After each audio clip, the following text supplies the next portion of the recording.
I'm thinking about having a wank actually now. Wow, dude. It's Halloween, October 31st. I got an ice cream machine here with a dead cabinet compressor. This is what it's like when you don't maintain your ice cream machines. You don't replace rear seals or, in this case, scraper blades or anything. The ice cream mix everywhere. Running down into the floor, rotting on the floor. It smells like it looks like it would smell. It's really gross. So anyways, here's the compressor that I have to replace today. It's a model 666. Electrofree's preferred model for a compressor on the cabinet of all these Chan MGS models. It's pretty cool.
There's the new compressor brazed in.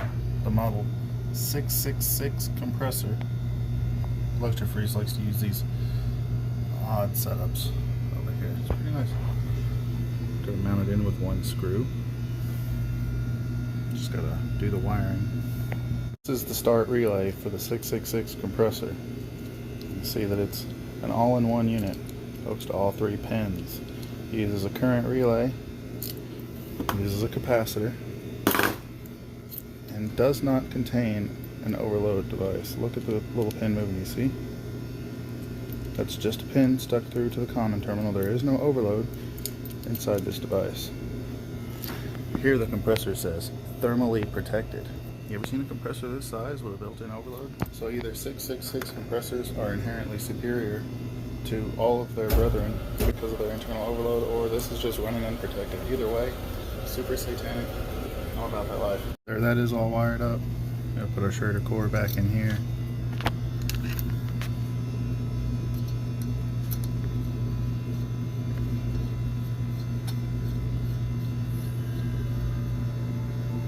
Tighten it to 66 foot-pounds of torque.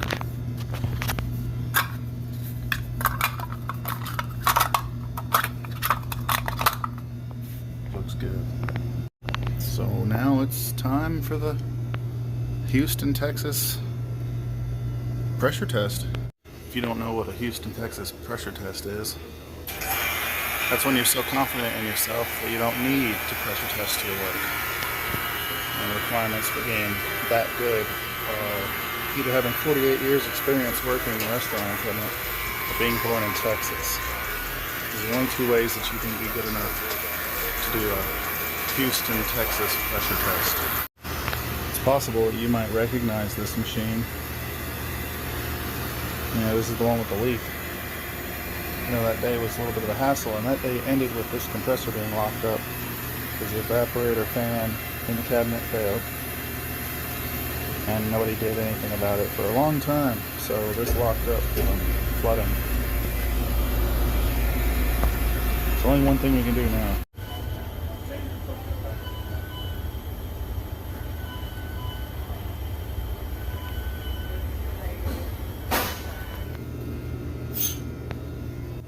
Now that the Houston, Texas pressure test is done,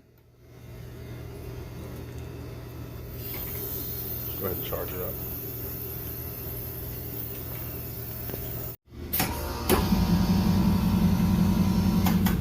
Really? I can't just have the cabinet on and then these off? This is the dumbest.